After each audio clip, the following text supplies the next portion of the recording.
Yes, sir, baby. On the Radar Radio. Yo, special guest in the building. I am very excited today. Young Gravy's in the building, my guy. Yes, sir. Welcome to the show. Yeah, baby. How you feeling? We're here. I'm feeling sensational. Sensational. Feeling good. Feeling very good. Happy to be back in New York. It's been a while. I like how you keep your schedule busy. We were talking about that a little bit before. And I think it's very important that, like, sometimes artists don't want to do a lot of press or they don't want to do a lot of stuff when you know, it's supposed to be a press run, but, like, apparently you've been just back to back to back to back to back. I'll fill it up, man. It's like if my day is going to be pressed, it's going to be pressed. So, you know, back and forth. But, like, man, if I find a show that I fuck with, like this, I saw one episode, I said, you know, I'm going to be there. Thanks, man. I'll be there, absolutely. Is it also kind of like, I feel like I'm the same way with doing interviews. Like, as you see, like, I have like 3 people back to back to back tonight. But it's also like, I don't know, maybe for me it's like an OCD thing. It's like, I don't know, I just like being busy. I hate not being busy. It's a little bit of, yeah, that's a little bit of that for me too. Just like, for me, it's like, oh, I'm not in New York often. So when I'm here, let's make moves. And this is a move, so. When was the last time you were out here? Oh, man. I was in New York on tour last, I think. I think that was in a few months ago, February. I don't know. I did a show out here at the Brooklyn. It was close to here. Brooklyn, you know what that was? Brooklyn Steel? No. Baby's All Right. Oh, Brooklyn Mirage. Hey, Baby's All Right was my first show ever. My first ever ticketed show was Baby's All Right. Ever? Like in New York or like ever? Ever. Really? First ever ticketed show was at Baby's All Right. That's pretty fire. In 2018. The show I just did was at, do you know what that was called? Venue? Yeah. Brooklyn Mirage. Yeah. That one was lit. That's dope. Dope project, by the way. Thank you. You're welcome. I watched the one where you got the video of you guys doing the jewelry stuff. Was that GQ, I think? Oh, yeah. Like the whole interview. Yeah, the whole, interview with the jewelry and stuff like that. Yeah. You kept it light today. Kept it light today. Yeah. You know, I'm kind of like a two chain and, you know, keep it relaxed. But, you know, the shirt matching the shades, I had to flex slightly. Very, and you got like you got the loafers on too? The loafers on, yeah.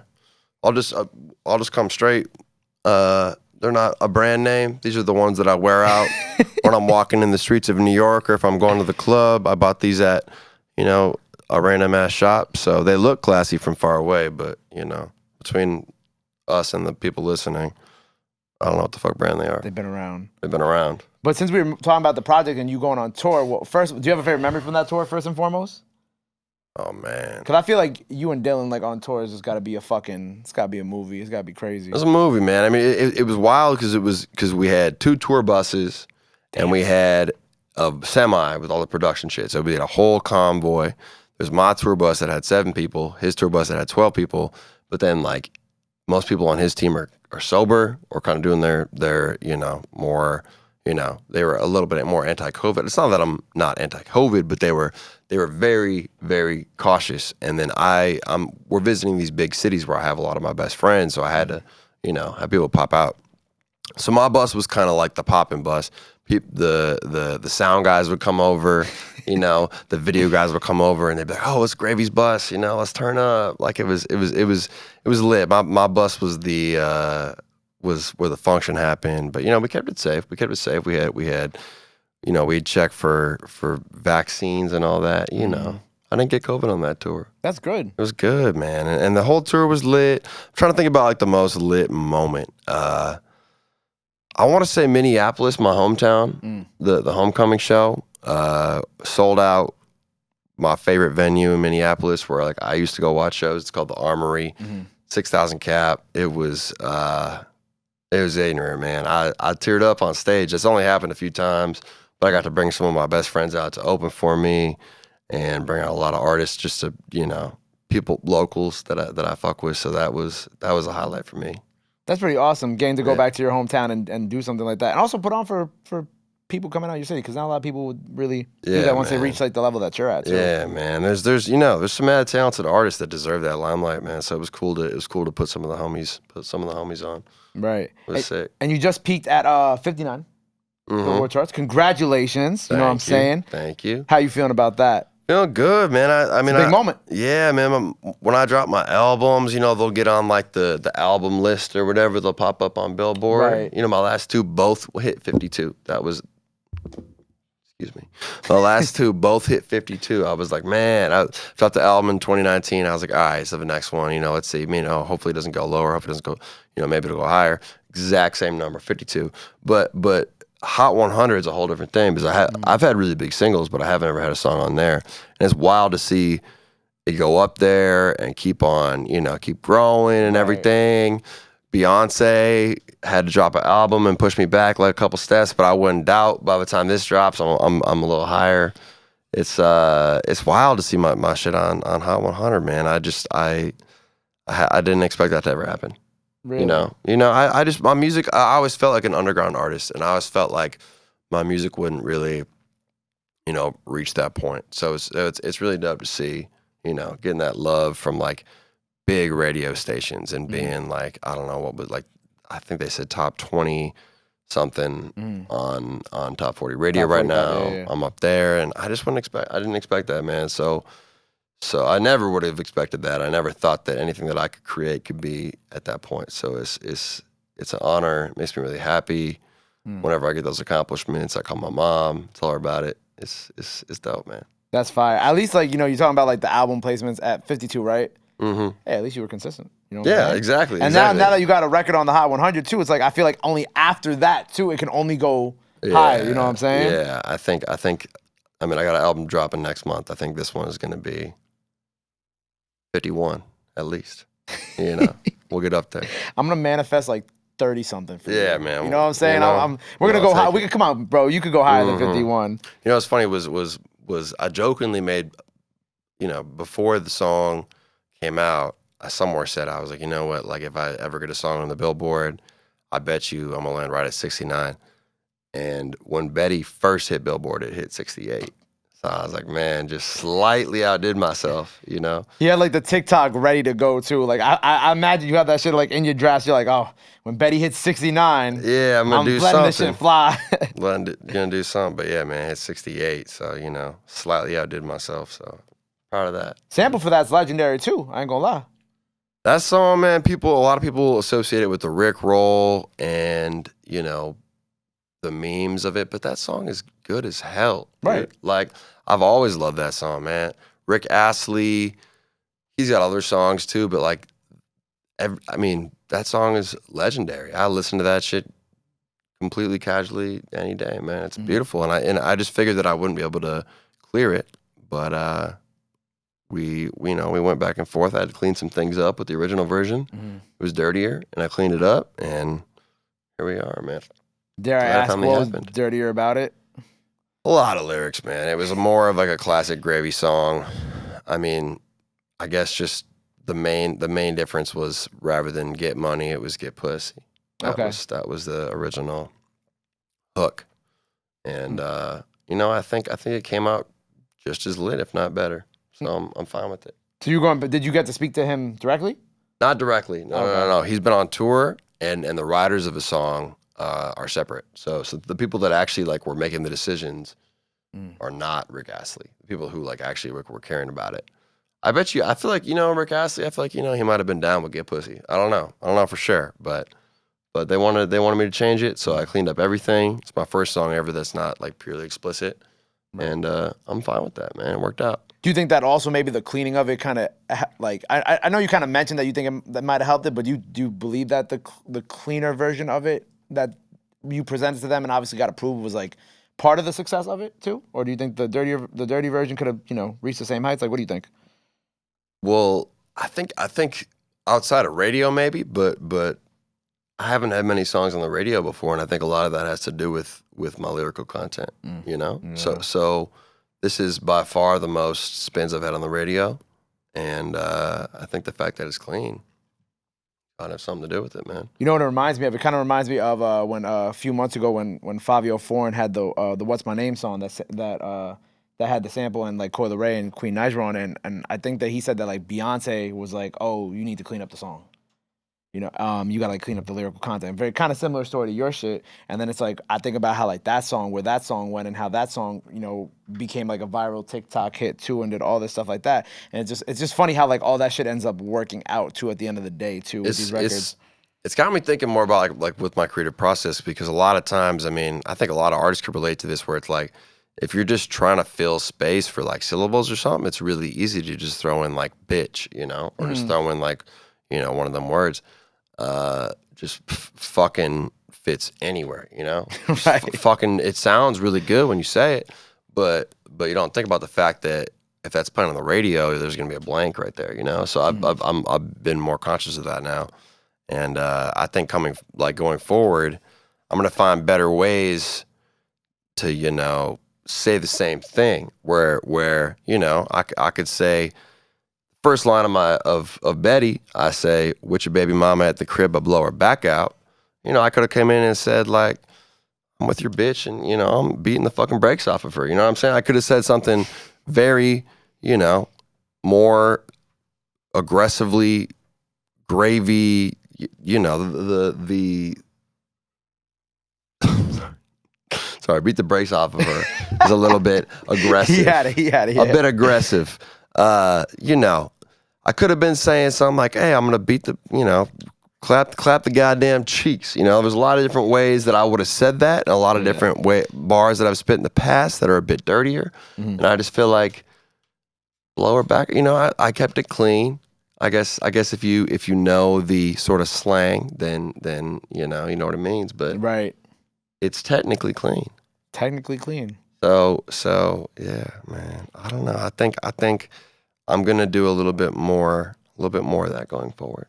You've done like quite a few samples in your day too. Like, are you also that? Because I feel like we've been having the conversation. Like, I had this conversation here with JID the other week. Obviously, I have it a lot with the New York stuff because I was telling you how like a lot of New York artists do a lot of samples nowadays. Are you of the same mindset of like you feel like everything should be able to be cleared too? Like even if it was someone sampling your music or you know maybe in the future. Interesting, because I've spent so much time with, you know, working on trying to get something cleared or dealing with issues or recreating something so that we can do it legally. And it's gotten to a point where I'll have a favorite song where I just kind of give up and I'm like, I don't want to have to deal with that. And then I'll have to like, you know, create my own version, which is good in some ways because then I'm, you know, creating something completely original. But like, I guess I do miss the days when I didn't really know the laws, and in my early SoundCloud days I was just dropping anything, sampling anything. Obviously some of those songs have come back to bite me, and I had to, you know, I've gotten sued and whatnot. But I think people just love to hear something familiar flipped into something different, you know, Right. flipped into something new, and just that classic sound will never die. At this point, a lot of times I just create. I can't play a fucking saxophone or anything like that, but I'll bring in artists and kind of direct them to create these samples and make something original. So we're making our own samples most of the time now, just because the process is so complicated. But I hope that sampling never dies because you know, it's such a dope feeling, whether you know the original song and then you hear the hip hop version of it, or vice versa, the reverse, where you know a song for forever and then you hear a movie where you hear the original sample, and you know that everyone knows that fucking moment where it's like, yo, this is that sample. Yeah, right. So you know, I'm gonna continue to do both, like using originals and using like classic samples. I think that's my sound. I love it. Right, yeah. It's obviously, you know, you have great original records, but also you have great sample records. So you kind of like can do both. And with this new album that you just mentioned that comes out in September, correct? September, yep. Do you have a date yet for it? It should be late September, early October. Don't have an exact date. Okay, so Yeah. the fall. Yeah. The fall. Do we have a name for it yet? Yes. Can we say it? When's this dropping? I put it out in September. Put it out in September. Yeah, we can do Yeah. The album's called Marvelous. Okay, cool. Marvelous. It's kind of like almost a sequel to Sensational, which was my first debut album. So Sensational. This is Marvelous. It's kind of a follow up. Like it's a little bit of everything gravy, but like fine tuned because I'm better at making music now, I think. So that's kind of like the idea to revisit that, or this, I guess a series if you want to call it. Almost that like now? a series, Like yeah. a series or like a sequel to like the first project. And it's not like my album in between. Gasanova was in between. It's not like that one's vastly different, but I feel like this is more. That one, it was more like I made that whole album, my second album, Gasanova, all in one little, you know, at my house during COVID, like locked up, stuck in my crib. Whereas these ones both are kind of like built over time, like yeah. bunch of different areas and whatnot. And it has some sampling on it, but a lot of this project is more original, original compositions, which they get better every time. Hyped on it. I love that. And so talking about the last project, it was like you had such a crazy cast of people on there with you, like T-Pain, Wayne, Baby, Ski Mask, Dolph, rest in peace, of course, Chief Keef, Juicy J, the list go on, so on and so forth. Crazy. All during COVID too. Yeah. Nuts. I mean, some of those are from before. Some of them are during COVID, all that. But obviously put together on the tip. But But the man, I just my fans are really into like everything gravy, and a lot of them like they love the features, but it's almost like I feel blessed where I'm not really picking features to try to get attention. It's more like I get to pick my favorite artists and put them on, and my fans will fuck with it, because I kind of have like a cult fan base where they're coming there for me, and if I put an artist on, they're gonna like it, they're gonna fuck with it, and it's not like I'm like I need to put a Drake feature on there to get that attention. Obviously that would help, but I prefer to just do my own thing. So my next album is the same thing, man. I brought in my favorite artists, some friends, and it's not a huge list of features, man. It's just pure gravy.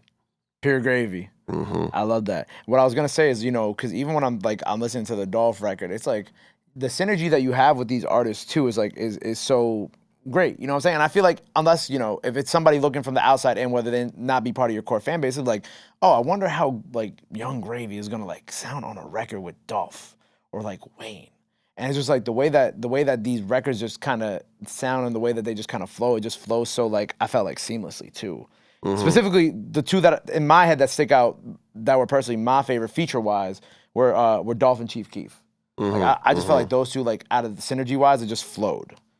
Because I think a big part of why it turns out that way is I never want to go to an artist or have someone reach out and ask yo, this kid wants a feature, here's some money, do it. It's I want to meet the person, talk to them, and make sure that they fuck with me and that they're gonna that they actually like the song, So it's basically I want to work with whoever it is, but if they don't like the song, then there's no point, So in almost every case, it's I get the song in front of them, we talk back and forth. With Lil Baby, we met, I played him the song, he was really into it, we worked on it together.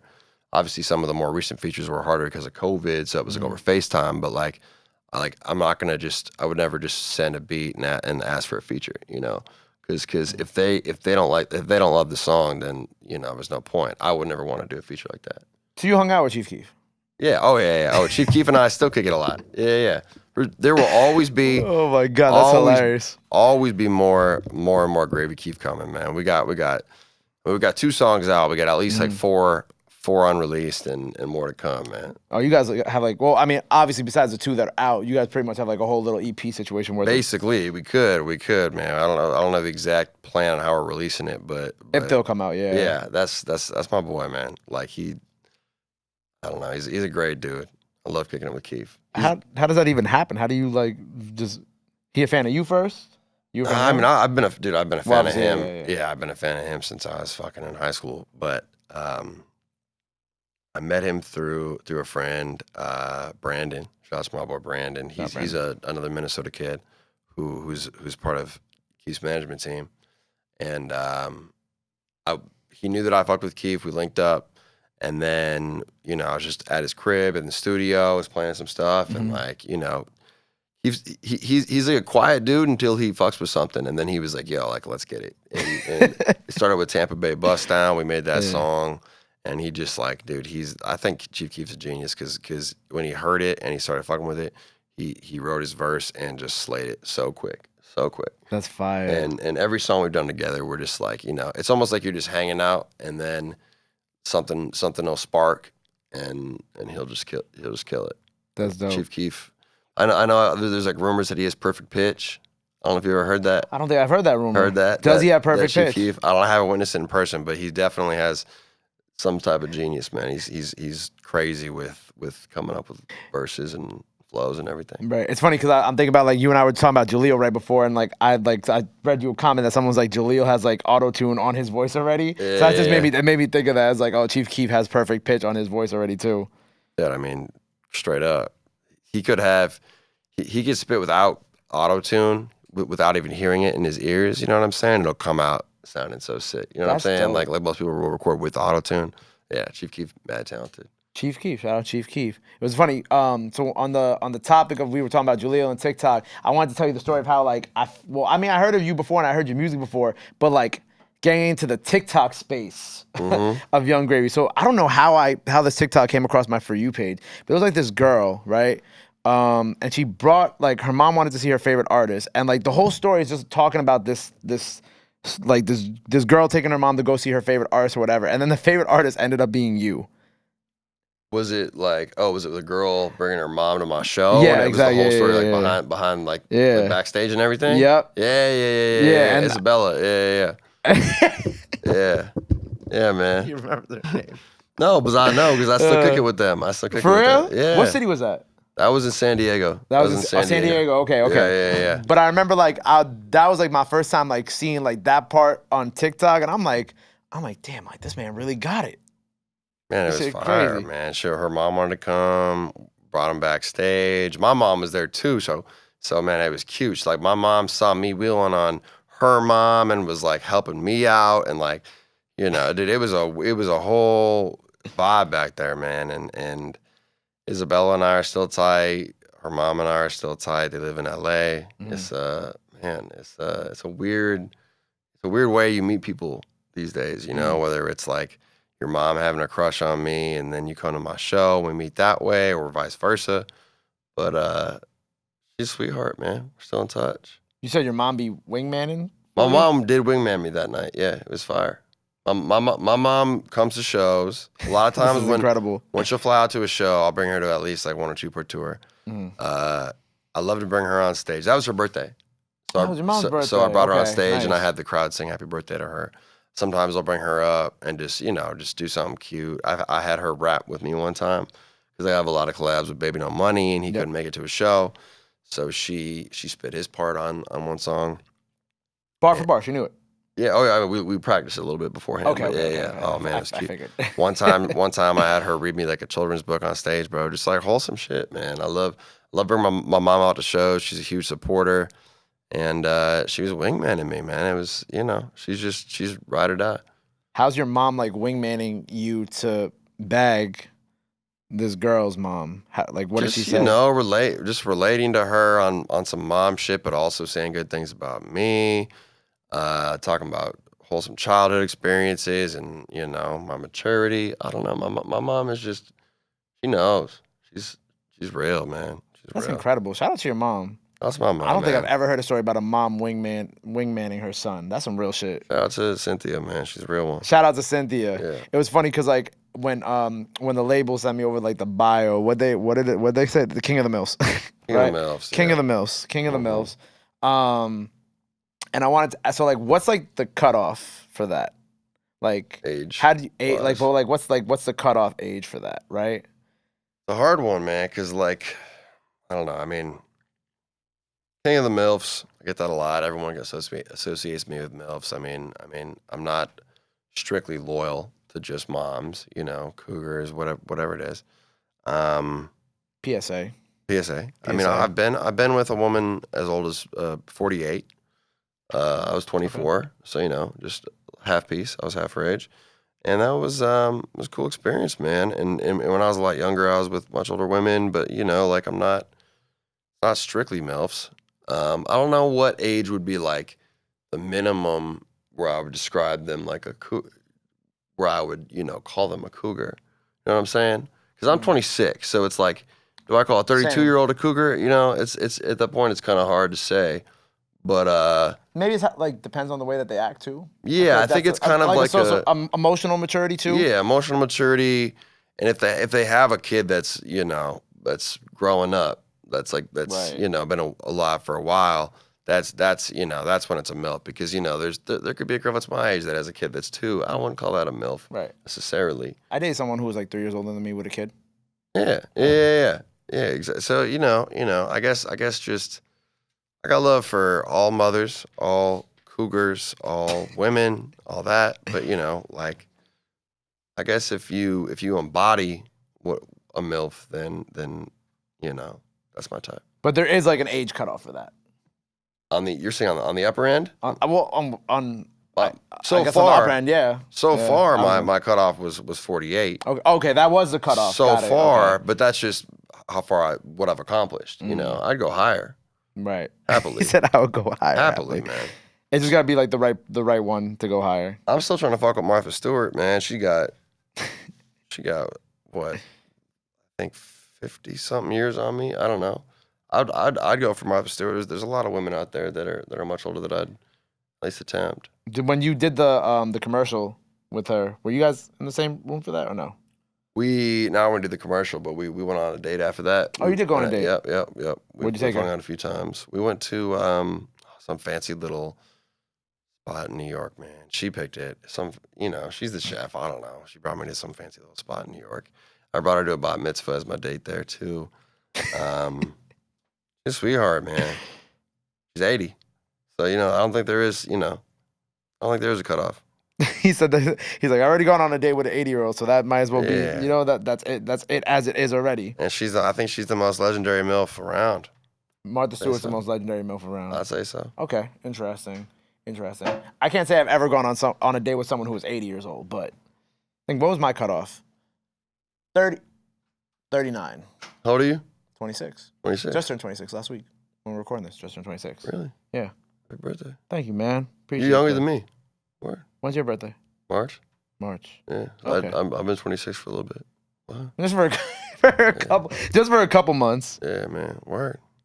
Just for a couple months. Interesting. It was funny because like when I know that I'm glad you said that at the beginning about like clearing up like the Milfs and the Cougar thing, because like I see that online, especially on TikTok, and I'm like, I feel like there's definitely like a definition that he wants to tell people and like be like, this is what it is, but like everybody, obviously the internet's the internet, they're just gonna assume whatever anyway. Yeah, man. I mean, I guess technically a MILF is a mother I'd like to fuck. So if you're my age and you have a child and I'd like to fuck you, then you're a MILF. Fair game. You know what I'm saying? But there's kind of like the colloquial, like traditional MILF, Right. That people know, like the Jennifer Coolidge type MILF, and that's kind of like the brand for me and what I strive to achieve. But I think any woman with a child can be a MILF. I agree. And technically a cougar is just someone that's older than you. So a bad bitch that's 27, cougar. A bad bitch that's 27. You really think that would be considered a cougar though? Well, I'm 26, so yeah. But like she's only a year older than you. She's older. I think that's the definition though. She's okay, older. but if she was born in December and you were born in March. All right. Okay. Well, let's say maybe. All right. Well, maybe there has to be like a month. Like there has to be like some separation. All right. Let's say 30 plus cougar. 30 plus cougar. Yeah. That makes sense to me. I definitely feel that. It was funny. One of the TikTok comments, I don't remember it exactly, but when I was like going through all the comments to see what people were saying, they're like, I want to hear Gravy talk about the meaning of life. And I'm just like going through your TikTok comments. I'm like, this is his fan base is incredible. Yeah, I do love my fan base, man. Some of them get deep. Some of them are just wholesome, man. I love the meaning of life. Should we talk about the meaning of life? Sure, we can talk about the meaning of life. If you want to talk about the meaning of life. And yeah, let's talk about the meaning of life. Man, I don't really know what to believe in religion-wise. Everyone has their own belief, but I think just to be happy and make other people happy, and find what. I guess I don't know if I should say find what you're meant to do, because I don't know if everyone's meant to do something specific, but find something that you really like doing, and something that you're motivated to do your best at. Because if you can be the best at something, then you could really make yourself, being able to make yourself proud and happy. Yeah. For me, that's rap. Could be anything. Guy who made me a chopped cheese earlier, I could tell he was very motivated at making me the best chopped cheese on the planet. No matter what it is, I think just, something that you can be proud of, very happy with, is the meaning of life. Right. And I don't know, whether you want to have kids or not, passing on what you believe in, or You know, making their lives the best possible. Yeah. Chopped cheese guy. His Whatever. kids are gonna make good chopped cheeses too. His kids are gonna make incredible chopped cheeses. I think it's like as long as you're like, you know, one, you're doing right by people, right? And then like you said, like doing some what you love, and also like I don't know if you want this to be part of like the meaning of life, like leaving a mark. Because I think something that like when Zoe Dallas was here a couple weeks ago that he said to me that really resonated with me about like you know leaving a mark and just being good to people is like he's like you know what he say he's like you'll be dead for like 1,000 years but you only live to see 80 to 100, you know, if you're lucky and if you're blessed like that. And he's like, while I'm here, I want to be able to like, you know, do good, do right by people, but then also make a difference and just leave a mark for people, you know, generations to talk about me, whether it be, I don't know, he has a bulletproof car service, whether it be through his bulletproof car service or through some philanthropy stuff, you know what I'm saying? Like, Love that. Something that's going to last longer than us. Yeah. You know what I'm saying? Shout out to Zoe Dallas, man. I think just in general, like having more of a positive impact than a negative impact. You know, like sometimes it's impossible to not in some way hurt someone during your lifetime, whether it's an accident or whatever. But like if you're going out of your way to like you know make other people improve their lives, you know, like when I care so much about my day ones and like helping them in whatever way I can. You know, if there's people that have helped you in the past, people that you care about, and looking out for them and making sure that you know that goes a long way. And I think you know, kind of if you're you know put here with people that surround you that you care about, you know, care about them until they're gone. Right. Make sure that they're happy and healthy. I agree. Hope whoever was asking him to talk about the meaning of life, hope you're satisfied now. Yeah, man. A couple deep thoughts there. It was funny going back to the music a little bit. I saw you got a song with Rich Brian and Baby No Money, right? Yes. That's on the upcoming project. On the upcoming project. Sounds dope, by the way. Next single. Yeah. That's the next single. Probably out now by the time because I gotta wait till he announces the name of the project to put this out now. Yeah. So song might be out by now by the time y'all see this. Song's called C'est La Vie. It bangs. It's a little bit of rap with a little bit of rap with a little bit of a sort of rock to it. It's a summer ass song. It's a good vibe. Very good. Good way to end the summer. Yeah, good way to end the summer. It's like we're gonna continue the summer now because of that. Right. So we got the album coming out this fall. This fall? Coming out this fall. Will you also be? I wrote this down too before we get out of here. Nature Nut November. Will that also be part of the? Will that also be part of the rollout this fall? They did your research, bro. Yeah, come on, man. bro. You know, come on. Yeah, it's on the radar. man. I think that people can't. You know, No Nut November was a lot to ask. I think that's you know that's just blasphemy. I think that people should be able to nut during that month. That's a 12th of the year. Nature Nut November was something I tried to start, and I had some fans that followed it, which is basically during November. Go outside, go touch grass. If you got to bust a nut and you want to follow some type of rules, do it outside. Nature Nut November, go have sex outside. Don't not have sex, just have sex outside. Boom. There you have it. Nature Nut November. Nature Nut November. You look, man, it's been an absolute pleasure having you here today. Thank you for the good energy. Thank you for stopping by the show. Absolutely. See you next time for the freestyle, you know what I'm saying, in our new studio by then. But before we sign off here for the day, let the people know where they can follow you at. Anything else you want to let them know, now's the time to do it. This camera right here. Hey, baby. So, Young Gravy here. YUNG Gravy. Anywhere you want to try to find me, if you do, it's just Young Gravy. Twitter, Instagram, Pornhub, all them. And album dropping next month. Tour November, December with Baby No Money. It's going to be lit. It's going to be crazy. Pull up, baby. Thank you.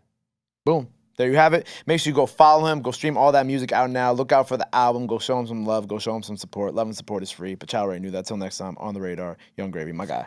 Appreciate you. Boom. Thank you, baby. Let's go. Appreciate you.